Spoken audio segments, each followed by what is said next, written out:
Welcome to Common Sense Rhode Island. This is a program where we try to make sense out of the policies that affect your life and come up with common sense solutions.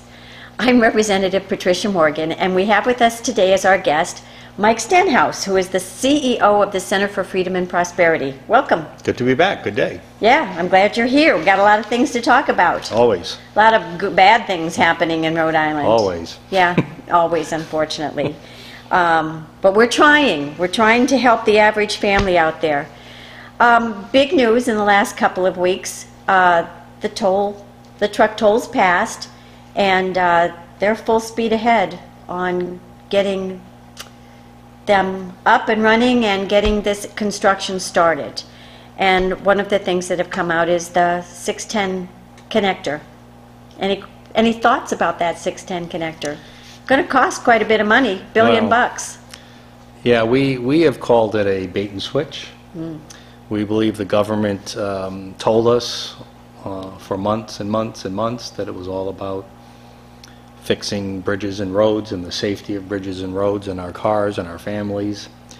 And what we find out now with this new green gateway and tunnel plan that they're talking about on the 610 connector is that most of the money appears to be allocated towards some green utopian gateway, they call it, which advances this federal sustainable development agenda. A bus lane to nowhere, which we knew about. Yeah. And this new tunnel idea that was never discussed. I mean, how do you have an $800 million project? You were in committee. Did they ever mention any of this stuff to you? Never, not once. So, and then within 4 weeks, they had this tunnel plan all developed, ready to go down to Washington for approval.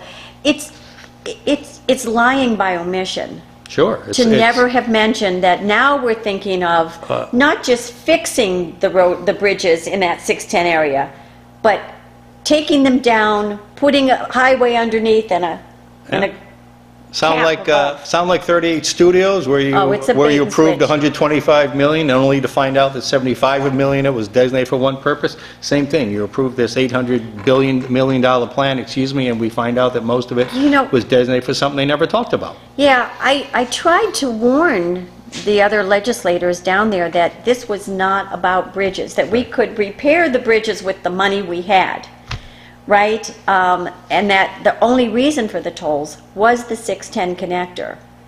And the dedicated high-speed bus lane to Cranston. I've done the numbers, and they expect that they're going to get 4,000 new riders if they do this dedicated bus lane. It's a high-speed bus lane. And it's based on the fact that if you go faster, more people will take the bus. Perhaps. I don't know where they get the 4,000 number, probably picked out of the sky. But let's say they're right. They've got 4,000 new riders. Do you know that it will take them 200 years to make it revenue positive? Listen, this isn't about 200 ridership. Years. Just like you said, this isn't about ridership.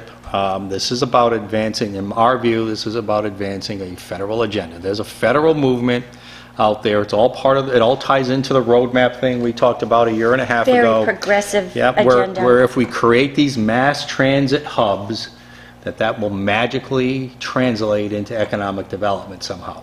We don't believe it. No. We believe that's what this whole thing was always all about, was to get that federal money to put in this bus lane and green gateway and sustainable development hub. And it doesn't serve the taxpayers. It's not going to pay off for families in Rhode Island. And why are we tolling truckers throughout the state so we can build this really utopian green 610 connector? Well, that's the real tragedy of it all. I was behind a Bentley the other day. Beautiful car. Have you ever seen a Bentley? Yeah. They're really pretty cars. And I was sitting there thinking, geez, I'd really like a Bentley. But I'll never get one because I can't afford one. And that's kind of like this. It would be nice to have, this is like the tunnel up in Boston, the big dig up in Boston. The truth is, we can't afford it. It is actually 1 mile is going to cost $1 billion. And I went to an informational meeting, and Director Alviti said, well, the question was, so is that it, just the tunnel right there? And he said, well, we have the option of extending it into Providence and out to Cranston and out to Johnston. Right? There are plans to not just make this utopian green space tunnel highway dedicated bus lane in that side, it's actually to go up on the east side Yep. and over to East Providence. I mean, they want to spend billions on this. You know, Billions. it may or may not be the worst idea, but it's not what they sold us, right? Not it's what they not sold what us. they sold us. And let me ask you, you're a sitting lawmaker. How do you and your colleagues feel that you were deceived? Again, you didn't vote for it, of course, but others were told we're fixing bridges and roads. They'd vote for it. This is an election year. If I'm a lawmaker, I'm outraged that once again you had the wool pull over your eyes by a state government with a secondary agenda, a hidden agenda.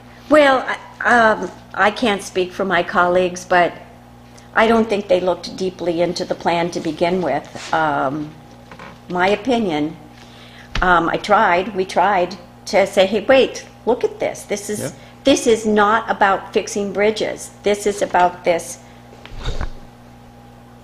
dedicated bus lane to Cranston that's going to provide 4,000 riders, $1.5 million extra dollars to RIPTA for $350 million. If there's no cost overruns, does anybody think there's not going to be any change orders in that? Well, and as you know, that was our P3 plan that we put out 6-8 months ago, was a way to avoid those cost overruns so they wouldn't come back and haunt taxpayers or ratepayers or toll payers or whoever they're going to decide next week to toll or tax, right? They just didn't want to hear any other idea. They had an agenda set. They were going to get it done, even if it meant deceiving the public. And this is one of our problems with government right now. We see this fundamental dishonesty in government in so much that they're doing. That there's always this hidden agenda, whether it's advancing public sector union and construction companies and private sector unions in this case, or whether it's advancing a federal green agenda or HUD's or Department of Transportation's, sustainable development. There's always this hidden agenda that is just fundamentally dishonest, and we need honest politics in our state. We need honest government. I mean, you know that every time I try to get information out of this administration, I have to send an APRA request. That's just unheard of. Seriously, I mean, I'm a policymaker. They're supposed to give me the information that I need to make good choices for the state. And I have to put in a formal public records request, and then they're really cute about it. I mean, we know about that 1882 map. Yeah. That was in a box that was chock full of insignificant stuff. Again, intellectual dishonesty. Really. It really is. But one of the things that we found in there was an email that said that designing this type of project, the 610 project, usually takes 7 to 15 years. They're doing it in, 8 months? Do we think there's any honesty in those plans at all? And of course, our IDOT is so efficient anyway, aren't they? Well, I asked the director about that, and he said, well, because of their new project management, they can get started and they can design and build on the fly. Does anybody think that's a good way to do it? No. Seriously. I mean, we know the people of Rhode Island should be afraid of what's happening to them. the big dig in Boston was 6 to 7 times above projections. Can't wait to see where this comes in. Yeah. We'll stop on that note. We'll be right back.